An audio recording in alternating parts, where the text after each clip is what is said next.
Here we are in the Impressionism chapter, and this is a relatively short presentation in terms of slides, but there's some really big things going on. When we look at the last chapter, it was heavy, serious, and full of, people wanting to raise awareness, people with a cause. This chapter is not so much about people with a cause, rather people just trying to paint and paint in reaction to and reaction with the developments of photography, as well as a very different way of seeing the world and getting it down on paper or canvas or silk, so to speak. And that, of course, is referring to the art of Japan and Japanese prints. Our first piece really gives us kind of a segue into the Impressionist style. What can a camera do? A camera can, of course, capture reality perfectly, and there's really not a lot painting can do to compete with it. I mean, it's just snap and there you go. After a few minutes or an hour or so, you've got your painting. I mean, you've got your photograph, where as opposed to painting, you need time, you need training. Anyone can flick a switch or press a button. And so, for some people, with the advent of photography, the question is raised, why do we need painting when photography will do everything for us? You know, well, obviously that's kind of a silly question. It's a valid question, certainly, but what can photography do that painting can't? That's not so much the big deal here. What can painting do that photography can't? Well, for one, color is still an issue. Two, it can, play with focus a lot more than a camera can. It can redo that focus. And moreover, it can be reworked. So that's pretty alluring for some. The differences become more apparent when we look at a bar at the Folies Bergère. And I think we'll just look at this one here, this image. You have a young lady standing behind a bar in front of, in front of a mirror and in front of a very large crowd at a bar, disco, club, whatever you want to call it. And you really can't say you've been to a club until you've visited a club or a restaurant slash bar that has their own trapeze artists. A lot of people don't seem to see it until I point it out, but in the top left corner is a person on a trapeze. So this really was a pretty wild bar, pretty fun one. You know, so getting down to it. Like a camera, you have a fixed focus here, the young lady. You have other things that are in focus, but the rest is not. The background, the crowd is not in focus. The chandeliers swinging and swaying, twinkling and dazzling lights from the heat of all the people, from the movement of the building, now a blur, much like it might be in a photograph. But obviously, one big difference is color, and color plays a big role here. Color has been saturated and played around with in the background, and color is more in focus and accentuated in the foreground with the fruit, the drinks, and of course, the woman. You can see the flowers in her chest. The color of the flowers in the chest are repeated in the fruit. The colors in the girl or the young lady here has been repeated in various parts of the bar, whether it's the granite countertop, the bottles, even the shape of her body and the shape of some of the champagne bottles. But that's not all. Looking over to the right, kind of balancing out that one feature on the left of the trapeze, is the reflection of a man. A man whose face is red, flushed perhaps because he's been drinking, flushed perhaps because he's angry, he might look very serious, flushed perhaps because he's embarrassed, or maybe all three. When you contrast the look on that man's face with the look on this young lady's face, a story begins to unfold. Is she bored? Is she hating her job? Is she simply thinking of her favorite TV show that she likes to watch so she can endure the hours behind the bar? Is she thinking about her friends and how she'd like to be out there with them? Or thinking about a customer that has shortchanged her? Or is she simply trying to fend away the drunken advances of a man? Because make no mistake, men like to hit on women at bars, especially drunk ones. And those bartenders are no exception. So, bar at the Folies Bergères, or at the Folies Bergères, gives us a reaction to and a reaction with the camera. It tells a really interesting story with multiple interpretations. And the handling of the paint is really different from what we've seen so far. This idea of working with the camera and trying to capture light um, continues in the work of Mary Cassatt. Whereas before, a painting might be this wide vista with everything in focus. Here, Cassatt has zoomed in on the mother and the child, zoomed in to capture the joy in her face. When you look at the water in the background, it's really more just a collection of stabs and daubs of paint just to fill it in and help you understand, oh, sure, yeah, there's water there, but, take a look at this woman. She looks so happy, so content to be out on the water. And look at this baby.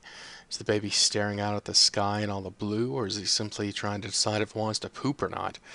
Uh, I mean, there's something really beautiful in this figure and in this moment.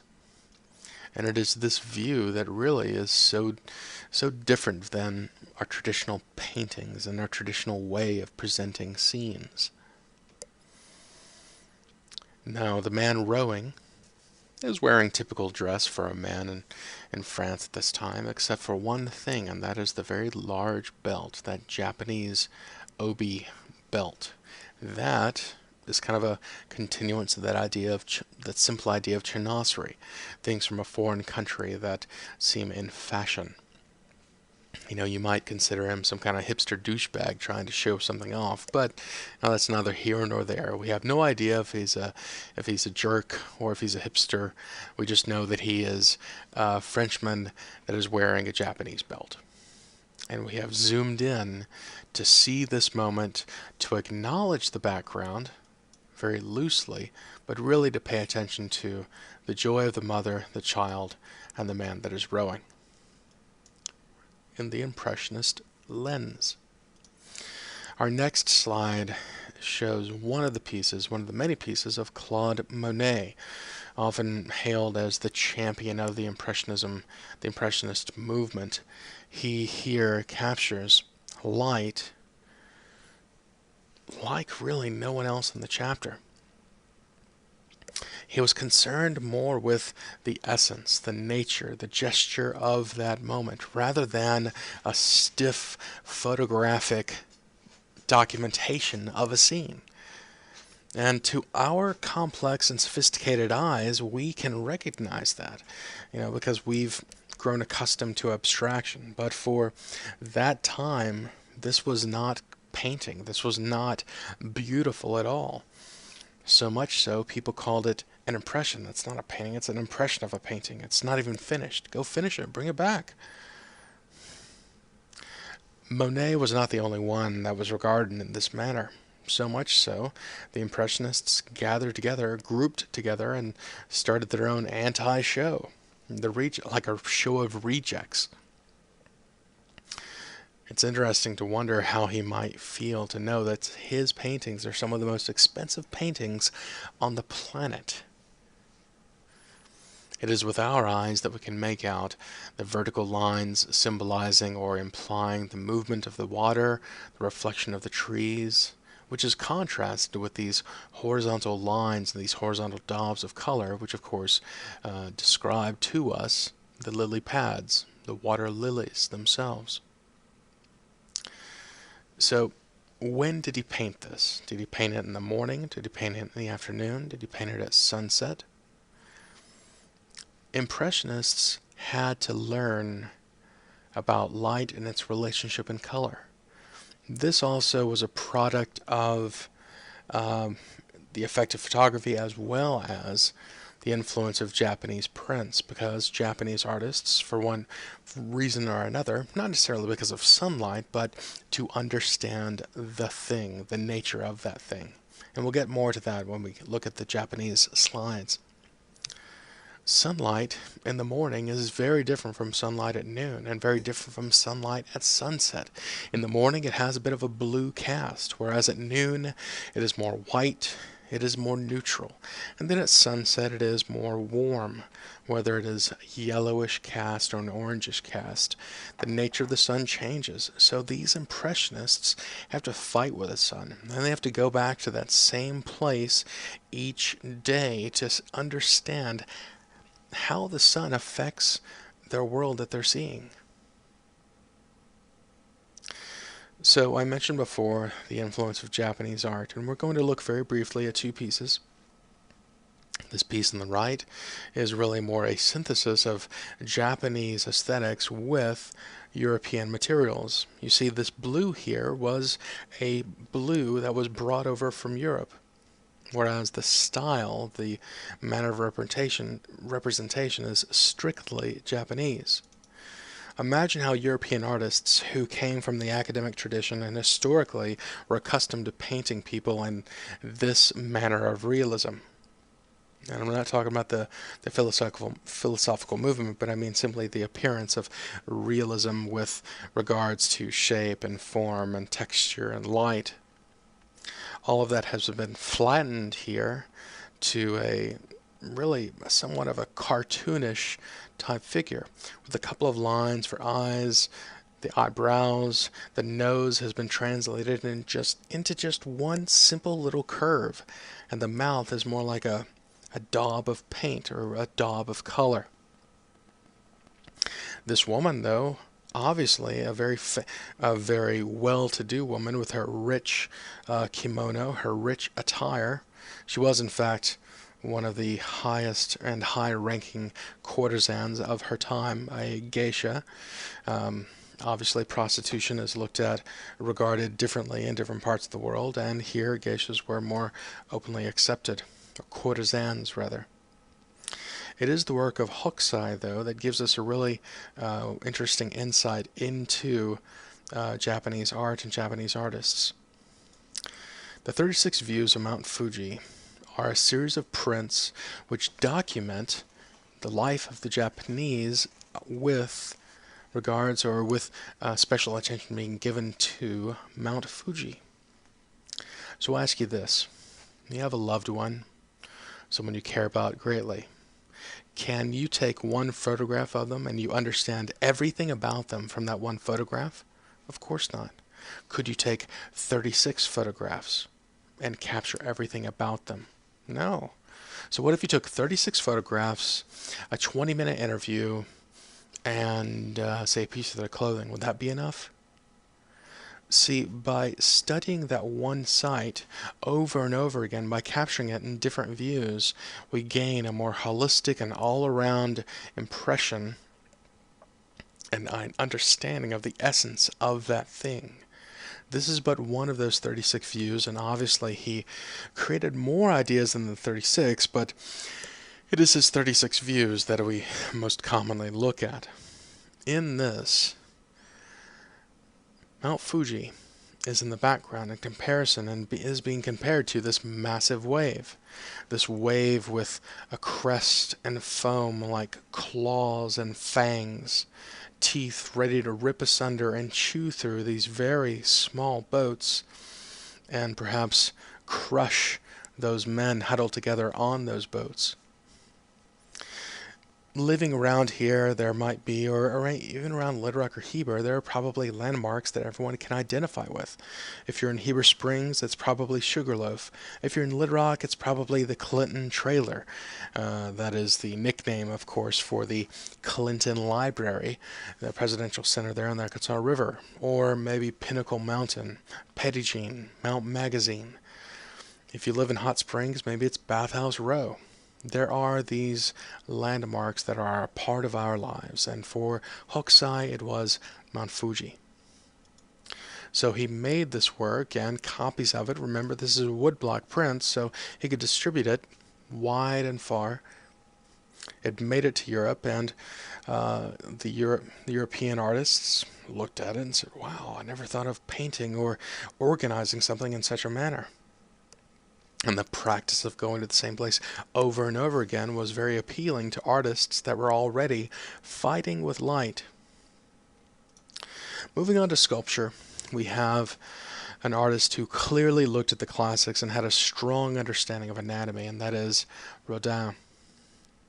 In this work, which most all of you have already seen before, we have a man deep in thought. He has the heavy foundation, the rock that he is sitting on, and our eye seems to move around in this oblong circle or this oblong oval. No matter what, we keep going back to that heavy elbow and that heavy jaw that bears down on him. Is he thinking about making child support payments? Is he simply sitting on the toilet? Is he thinking about what video game he wants to buy, whether it's Witcher 3 or the new Halo, or is he about to drop the greatest rap album of the year? We don't quite know, but one thing that most all people in class or outside of class can agree upon that is that he is in deep thought. And by sculpting him in this very loose and expressive manner, it could be any man. Rather than creating that classical, photorealistic, elegant and refined sculpture that is identified with one person. Oh, that's George Dyer, or, that's so-and-so. It becomes more in any man, a brother, a father, an uncle, that is lost in thought. We're very fortunate in Arkansas to have access to one of Rodin's work at the Arkansas Art Center. Now, moving to America, we have a really interesting piece here. And as a father of a daughter, I can certainly relate and identify with this. Thinking back to the idea that light equals innocence, there's a really interesting story being played out here. Obviously, the Far Eastern elements of the Asian or perhaps Persian rug, the gigantic vases, speak to the affluence and the prosperity of the Boit family. But the story is not being told in decoration, but rather in his daughters. Looking on the rug, we see the youngest daughter. She is bathed fully in light. She's holding her doll. We can see her hands and acknowledge her fully. She recognizes us. Looking at the next oldest daughter, or the second youngest, we notice that she stands in the light, but part of her body is in shadow, part of her face is in shadow, and part of her dress. Moreover, her hands are behind her back. So what you got there, honey? Nothing. She's not holding the piece of food that she snuck out of the fridge, or she's not holding that little thing that she broke that she knows she's going to get into trouble over. The next eldest daughter stands here half in shadow almost and half out, with one hand covered and one hand exposed. While most of her dress is in shadow of some sort, her face is highlighted. But she is moving away. She is distant. And when we compare all three daughters to the eldest, we clearly see a story being told about innocence. This young lady has turned away from us. The only thing left is that dress being such a reminder of how she was young or her place. But she's not acknowledging us. And she's certainly not showing us what's in her hands, or what she's doing or thinking. Perhaps you have a niece, a sister, a daughter.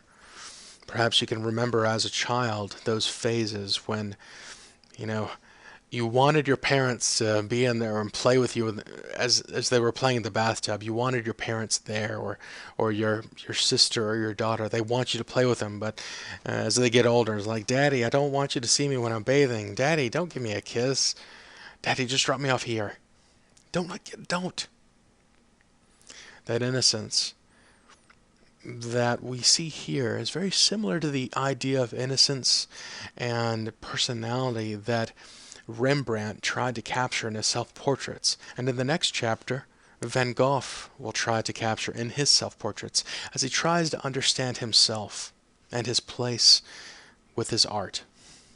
I challenge you, like I challenged you before, look at the photographs of yourself when you were 5, when you were 10, when you were 15. Did you lose your innocence when you were 5? I mean, did you see your Christmas presents that conveniently enough appeared from Santa the next morning and you made some kind of crazy connection?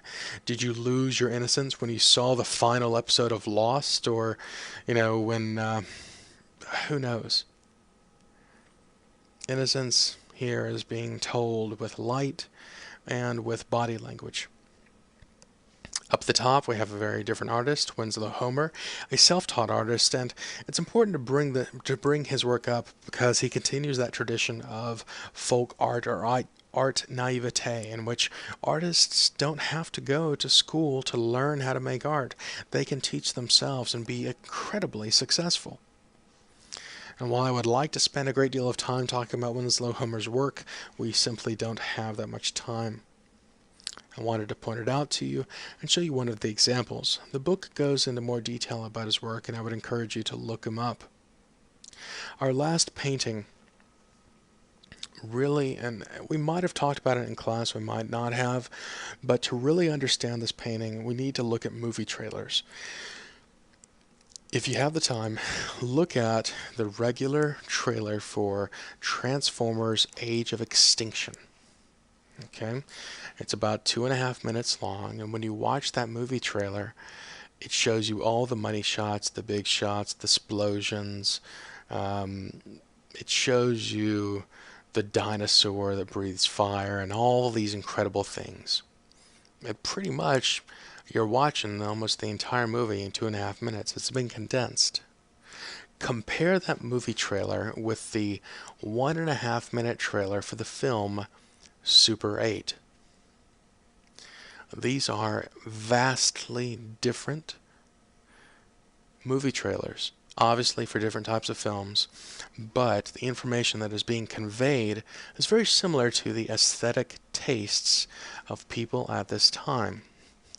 And kind of similar to people now, because obviously the Transformers film is wildly popular. It's sold all kinds of toys and products and so forth. So what does it say about us? Well, it says that the modern majority likes to be spoon-fed. They like to know exactly what they're going to get when they pay their $20 ticket fee and then another $30 for food or alcohol. They want to go in, they want to see, they want to know what they're going to get, they get it, and then they go have a drink, go have dinner. Now, is that bad? No, obviously not. It's not bad at all. It's apples and oranges, because if we compare that trailer to the other one, what happens? The Super 8 trailer establishes a mood, gives us a little information, leaves us wondering what's happening, what's going to happen next, what happened to that truck, why was it there? I want to see that. Well, that's what's happening here. When you look at this painting, it's named Nocturne in Black and Gold. For people at this time, they might look at it and they have no idea what's going on. They look at the title, a nocturne. Nocturne is a piece of music. There's nothing musical about this. It's a bunch of paint splattered on canvas. That's not art. Does that sound familiar? You must remember that, people at this time, they're more accustomed to something along the lines of this. Realistic, easy to understand, palpable. But that's not the case here. It's more an impression. It's more of a quick view. A man named Ruskin took this guy to court. We demand a higher quality of art. We demand art that looks the way it is, that's going to be what we expect. This is not art. Well, Whistler said, I'm not making art for you. I don't have to make art to educate. I don't have to make art for the academy. I can make art simply because I want it. And the simple notion of making art for art's sake is a bomb.